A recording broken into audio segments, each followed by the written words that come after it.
Alors là, nous sommes maintenant le 18 janvier 1945. On rentre de l'usine où je travaillais. Et le soir, la chef de baraque nous dit on part, on s'en va, on part, les Russes approchent, on s'en va. Alors écoutez, quand on nous dit qu'on s'en va à pied, bien sûr, on part à pied.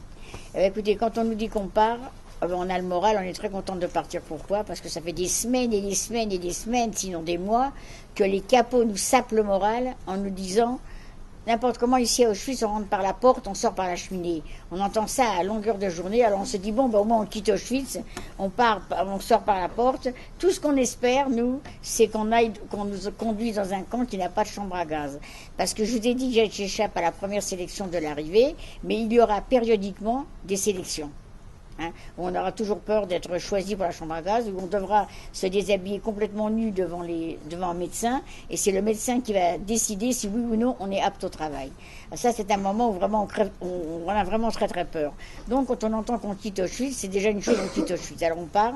Alors on marche toujours 5 par 5, parce que dans tous les camps c'est comme ça, on marche toujours 5 par 5, parce qu'on est compté sans arrêt. Quand on va travailler, quand on revient, on est compté sans arrêt. Donc on part 5 par 5. Alors, on s'en va, il fait un froid glacial. On est, vous savez, assez fatigué. Moi, ça fait 1 an et demi que je suis dans le camp, mais d'autres, ça fait plus longtemps. Et on s'en va, on marche. Et pendant les 3 jours, c'est une marche qui a duré 3 jours. La nuit, on avait juste quelques heures de repos, même pas une nuit pour se reposer. Et pendant les 3 jours durant, on n'a reçu aucune nourriture. On n'a reçu ni eau, ni pain, ni soupe, absolument rien. Mais heureusement, il a neigé. Alors, il neigeait une neige très dense. Alors, la camarade qui était au bout de la rangée près du talus, elle ramassait de la neige fraîche tant qu'elle pouvait. Elle en donnait à tout le monde dans les mains pour que celle qui soit au bout de la rangée de la neige. On a mangé de la neige pendant 3 jours. Alors, cette marche-là, elle a été surnommée la marche de la mort. Pourquoi la marche de la mort? Parce que d'après les écrits, d'après les contes, à peu près la moitié des personnes qui ont participé à la marche, autant du côté des hommes que du côté des femmes, sont morts en route. Mais ils ne sont pas morts uniquement de faim, de froid ou de fatigue, ils sont morts parce qu'on les a tués. C'est-à-dire que quand on n'avançait pas assez, on était tués. Les Allemands étaient sur le côté, ils étaient sur le côté, ils nous encadraient.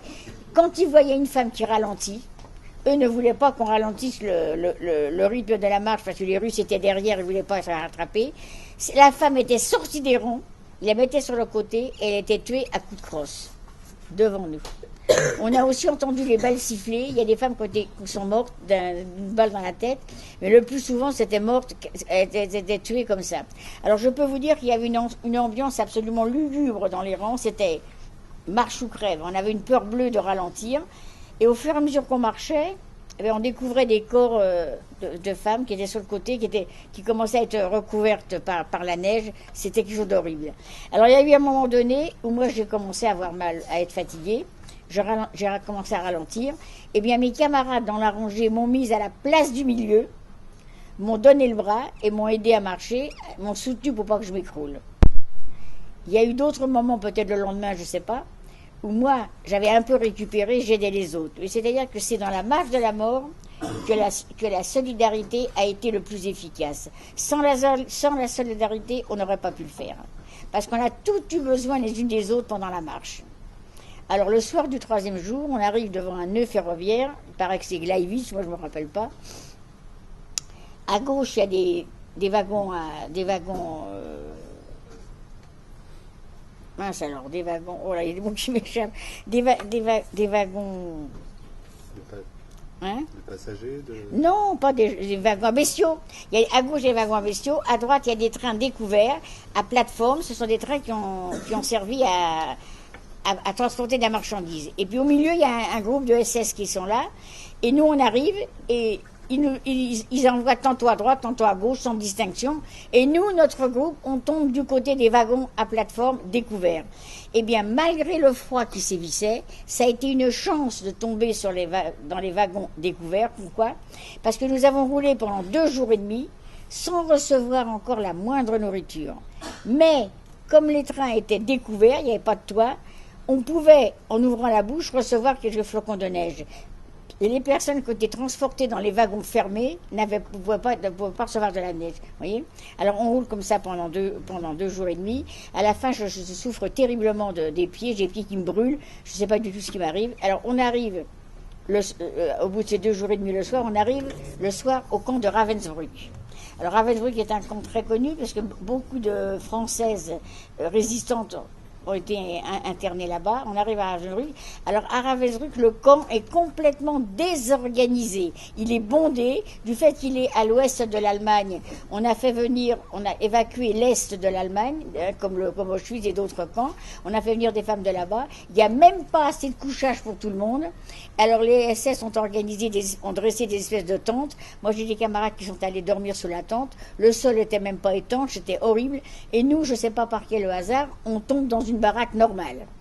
Alors dès qu'on arrive dans une baraque et qu'on nous distribue nos places, je suis sur ma paillasse et là je commence à délasser mes chaussures.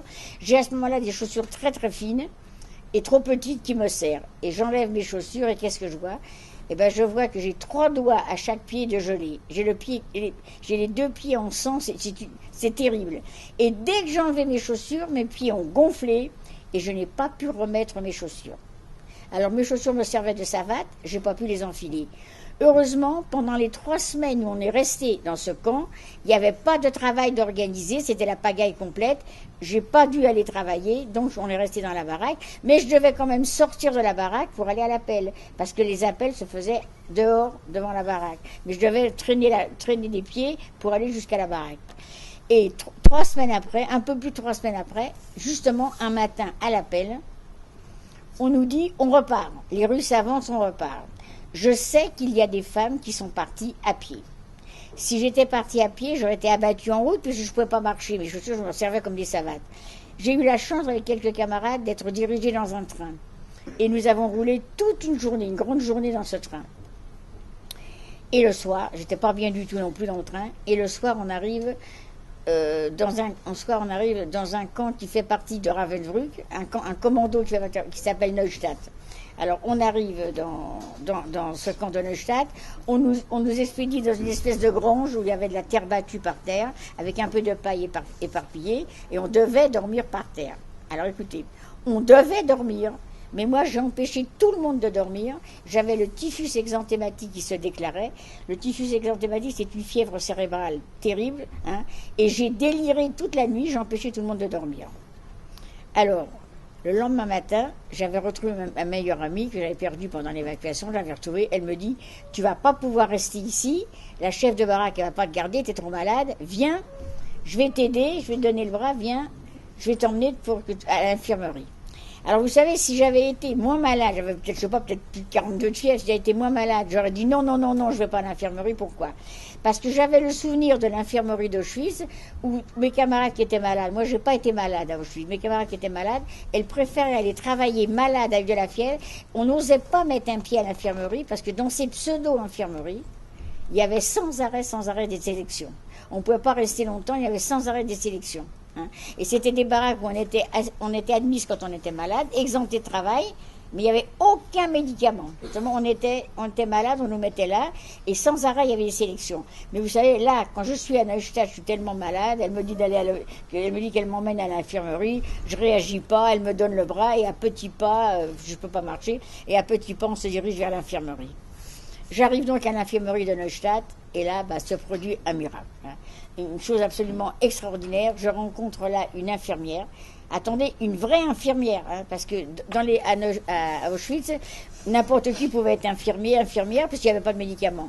Là, je tombe sur une infirmière polonaise qui est là pour faire de résistance, hein, qui me prend en affection. J'ai 15 ans à ce moment-là, elle me prend en affection et elle me soigne d'une façon extraordinaire.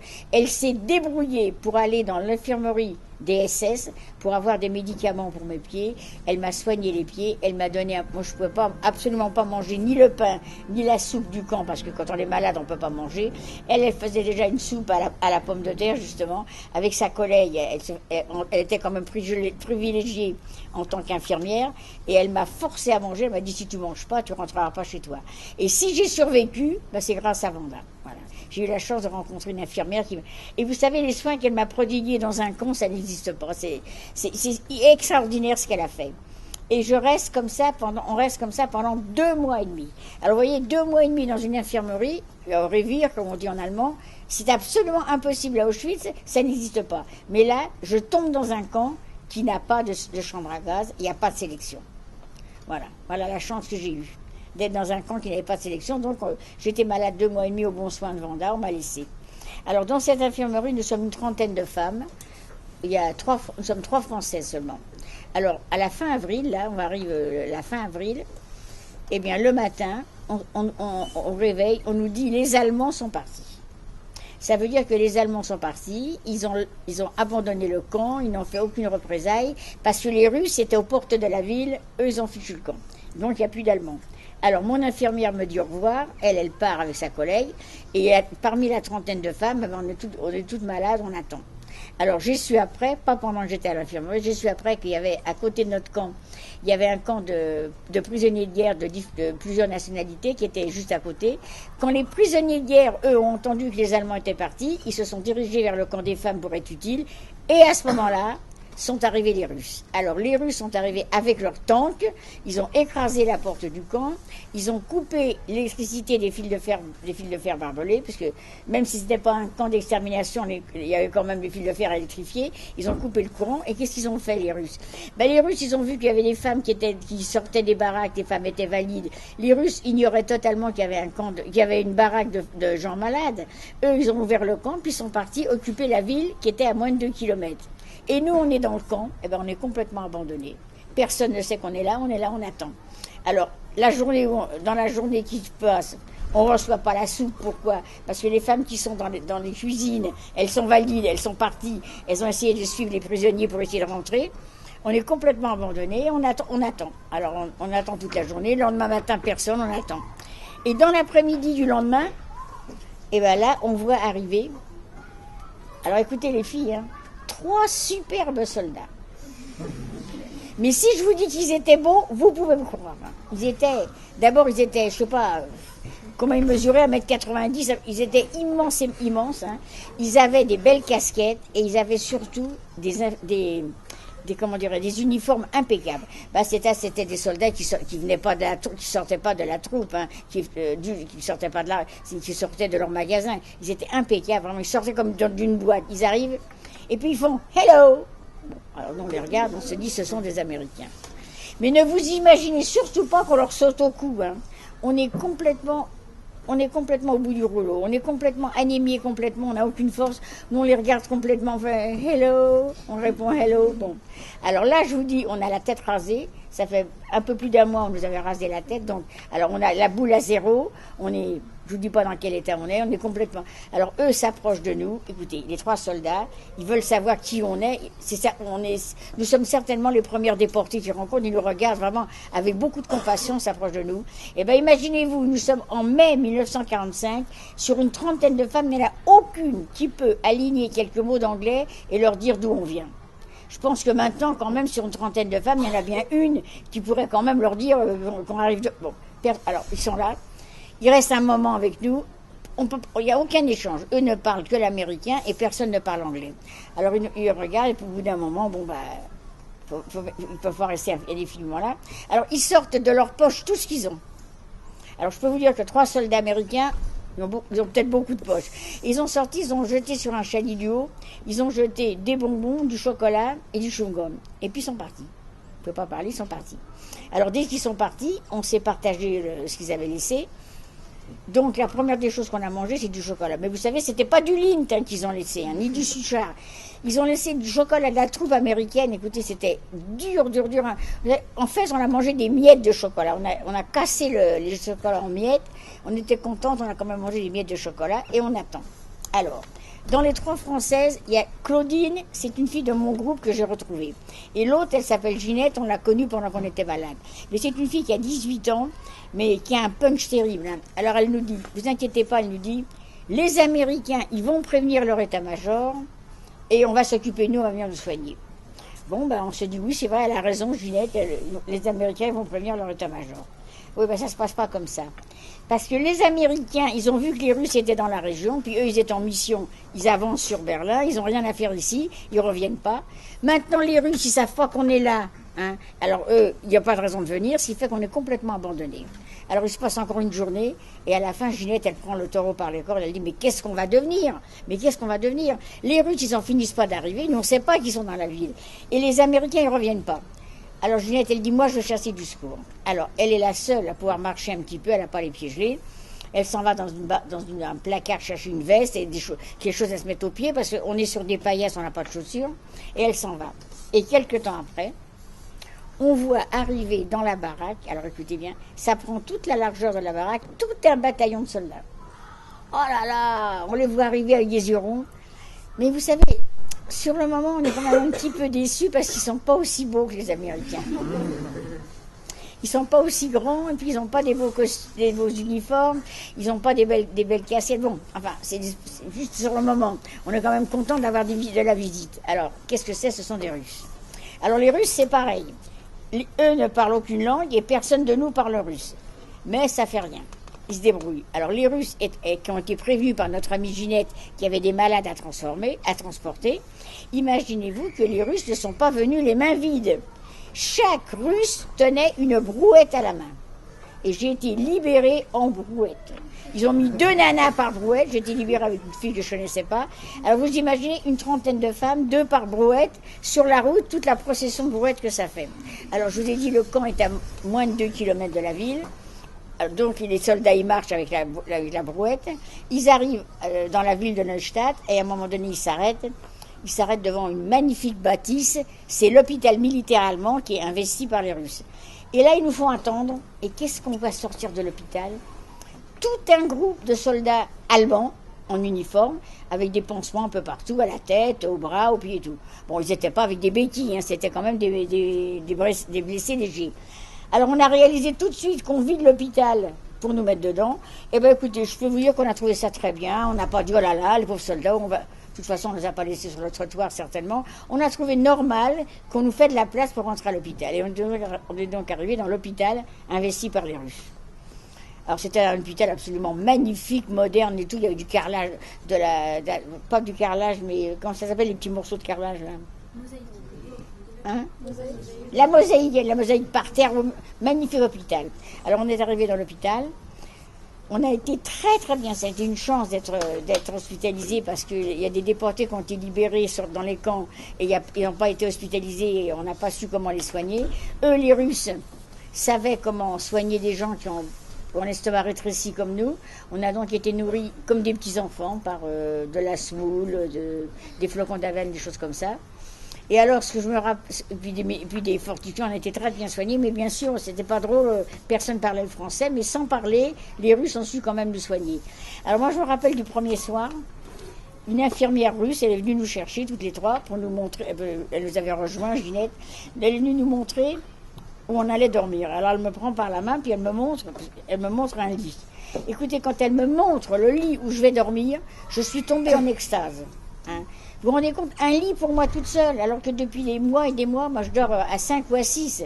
Alors qu'est-ce qu'il y avait dans le lit? Il y avait une couverture claire, et il y avait quoi? Il y avait des draps blancs. Eh bien, imaginez-vous que moi j'avais complètement oublié qu'on dormait avec des draps blancs. Et j'ai dit à mes camarades, mais c'est vrai qu'avant on dormait avec des draps. Alors je me suis glissée dans le lit. Si vous me demandez maintenant qu'est-ce que vous avez le plus apprécié, eh bien... Ce que j'ai le plus apprécié à la Libération, c'est un lit avec des draps blancs, c'est pas un beefsteak pommes frites. Alors aujourd'hui, on reste 1 mois dans cet hôpital, et quelques jours avant que le mois se termine, quelqu'un crie dans le hall en français, française, belge, hollandaise, il faut vous inscrire, vous allez être rapatrié. Alors on était vraiment contente, on va être rapatrié. Bon. Quelques jours après, on voit arriver 2 grands soldats américains. Je ne sais pas s'ils sont tous grands dans l'armée. Moi, j'ai vu que des grands. Bon, 2 soldats américains qui parlaient à peine le français. Ils arrivent, imaginez-vous, ils arrivent en camion. Alors, on les regarde et on leur dit, mais nous, on ne monte pas dans le camion. Alors, ils étaient là, ils ne savaient pas pourquoi, ils ne comprenaient pas. Et nous, on insiste, on leur dit, mais nous, on vient d'Auschwitz. On ne monte pas dans les camions. Ça, c'est pour vous expliquer comment plus d'1 an après Auschwitz, on est traumatisé par les... On ne veut pas monter, il n'y a rien à faire. Alors heureusement, ils n'ont certainement pas assez de Jeep pour tout le monde, je sais pas. Alors heureusement, il y en a un qui est pas bête quand même, qui parle un tout petit peu français, il nous crie comme ça, la guerre est finie. Alors quand il a dit la guerre est finie, on savait que la guerre était finie puisqu'on avait vécu le 8 mai, on avait vécu en zone russe, mais quand il a dit la guerre est finie, on a réalisé qu'il avait raison, qu'il n'y avait rien à craindre. Alors on a donc daigné monter dans le camion quand même, hein, en même temps le camion. On a roulé pas mal. On a passé la nuit dans une villa abandonnée. Hein. Alors, c'était des Allemands qui avaient abandonné leur villa. Hein. Quand ils voyaient arriver les Russes, certainement qu'ils n'avaient pas enfilé des perles pendant la guerre. Ils ont abandonné leur maison. On a donc dormi sans les propriétaires dans la maison. Et après, on leur a demandé, mais où vous nous emmenez? Alors, ils nous ont dit, on vous emmène à Lunebourg, dans la zone franco-britannique. Oh là là. Quand on a entendu la zone franco-britannique, on s'est dit, ah, enfin, on va pouvoir parler français. Qu'est-ce qu'on était contente, ouais. Mais je peux vous dire que quand on est arrivé à Lunebourg, à la zone franco-britannique, et qu'on a vu le major, les quelques mots qu'il nous a dit en français, je peux vous dire, ça ne nous a pas réjouis. Hein. Alors il s'approche de nous, il nous insulte même pas, il nous regarde et il nous dit, je vais voir si à l'hôpital de Lunebourg il y a de la place pour vous hospitaliser un peu, pour vous soigner. Oh là là là là là là, on s'est mis à pleurer toutes les trois. Et on lui a dit, non, non, non, non, docteur, nous on veut absolument pas aller en Allemagne, à l'hôpital, nous on veut rentrer en France. Alors là, il nous a dit, écoutez, on ne sait pas combien de temps les trains mettent pour rentrer en France. Dans l'état où vous êtes, moi, je ne donne pas mon accord pour que vous soyez rapatriés en train. Et puis, alors il nous dit ça et nous on redouble, nous on pleure, on veut rien savoir, on veut pas rentrer en Allemagne. Alors quand il a vu ça, il nous a dit, écoutez, vous savez, en face, c'est un terrain d'aviation. On a vu un grand terrain avec une espèce de zinc sur le côté. On n'avait pas remarqué que c'était un terrain d'aviation. Il nous dit, en face, c'est un terrain d'aviation. Si aujourd'hui, parce qu'il n'avait pas de quoi nous héberger, si aujourd'hui un avion se pose et est disponible pour aller en France, en avion, je veux bien, mais pas en train. Oh là là, on s'arrête de pleurer tout de suite. Oh là là, c'est pas possible, on y est déjà. On sera à Paris ce soir, mais c'est extraordinaire. On s'arrête de pleurer. Puis quelques temps après, je peux pas vous dire quelques temps après, je sais pas combien de temps après, un vieux Dakota canadien se pose sur la pelouse. Hein. On voit les soldats sortir, c'est un avion militaire. Alors il y a deux soldats qui sortent les premiers, le major va discuter avec eux, et après c'est le Canadien qui vient vers nous, puis il y en a un qui lui dit, écoutez, c'était un avion canadien français, vous imaginez de la chance qu'on avait. Alors il nous dit, le soldat nous dit, on vient de parler avec le major, notre avion n'est pas confortable. C'est un avion de parachutistes. Nous, on propose de vous faire voyager en brancard. Oh là là, voyager en brancard, se faire cocoter, se faire chouchouter, on est tout à fait d'accord, il n'y a pas de problème. Et vous savez, les infirmières russes étaient bien occupées de nous. Comme on n'avait pas de cheveux, elles nous avaient fabriqué un turban pour cacher la tonsure, nous avaient habillé des vestes. On était vraiment présentables. Ah oui, oui, ça, d'accord. Alors, on prépare 3 brancards qui roulent, on nous met chacune dessus, on embarque dans l'avion, vous vous rendez compte, la vie est belle, on sera à Paris ce soir. Bon, l'avion décolle, tout va bien. Même pas une demi-heure après, il y a ce même Canadien qui vient vers moi. Alors, vous voyez, moi j'ai 15 ans et demi, Ginette a 18 ans, Claudine elle a 20 ans. Bon, il commence par moi, sûrement que mon brancard était le plus près. Il vient vers moi, puis il me fait, « Vous fumez, mademoiselle ?» Je ne sais pas quoi lui dire. Je sais pas quoi lui répondre. Je peux pas dire à ce grand beau garçon que je n'ai que 15 ans et demi. Imaginez-vous qu'à cette époque-là, la majorité, elle est à 21 ans.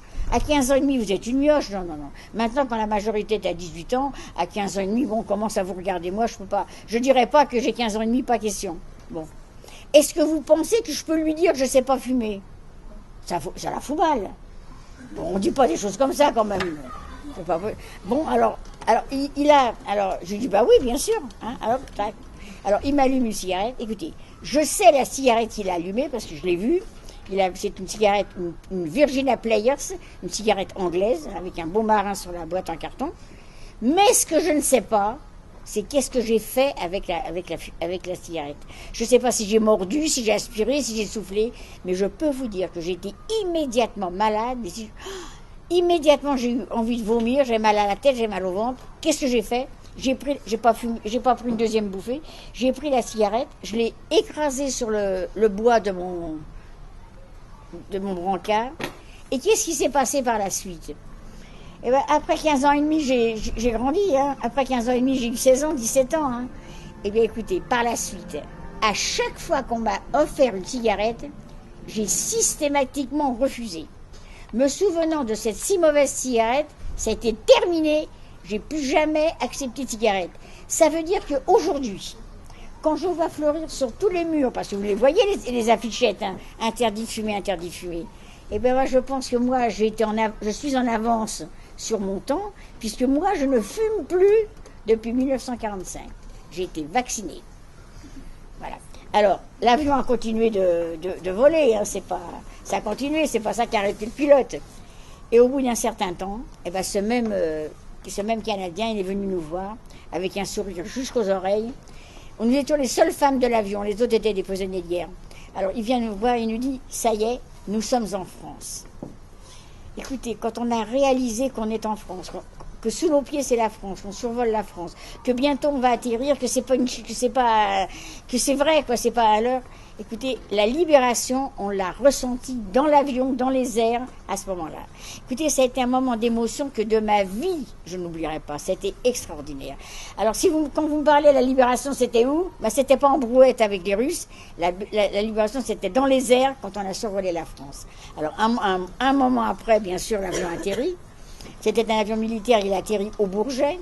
Comme c'était un avion annoncé venant d'Allemagne avec des déportés, je vous dis pas tout le cordon sanitaire qu'il y avait, c'était un grand cordon sanitaire.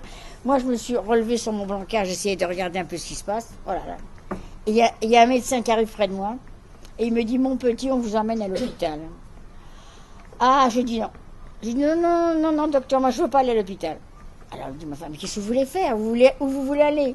J'ai dit, écoutez, docteur, je voudrais qu'on m'emmène chez moi parce que je voudrais savoir si mon père est de retour. Alors là, ça a fait vraiment quelque chose. J'ai dit, écoutez, vous n'êtes pas en état de rentrer maintenant toute seule chez vous. Dans un premier temps, vous allez à l'hôpital, vous allez vous soigner, vous prendrez les renseignements, on verra après.